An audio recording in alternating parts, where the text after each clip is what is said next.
the Jews escape from Egypt, or did Paro escort us and push us out of his country?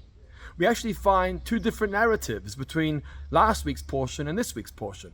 Last week's portion, Parshat Bo, seems to indicate that the Jewish people escaped from, ran away from Egypt after the plague of the firstborn. Vayhi b'chatzi halayla came midnight and we were ready to run out of this country. This week in Parshat Beshalach, we read about the fact that Pharaoh pushed us out. Vayhi Beshalach Paro esa'am. Paro pushed us out of his country. It was too hectic, the plagues and all. Get out of my country. So which is it? Well, the truth is that the both are correct. Paro pushed us out. He had enough. But at the same time, that wasn't good enough for us as a people. We needed to run away from this country. We needed to escape from this country.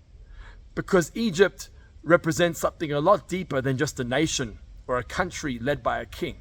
Egypt represents toxicity, negativity, bad influence on us.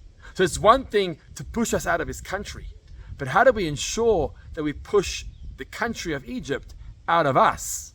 That needed our proactive response. We had to run away from, we had to destroy the Egypt within us.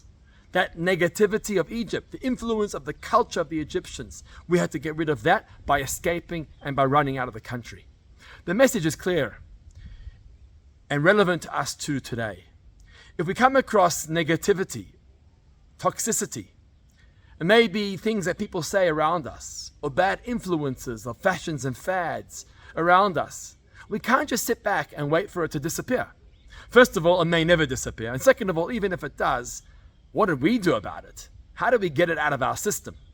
But rather, we got to fight, or we got to run away and escape to make sure that the Egypt within us is no longer, that the negativity and the influence around us is not present.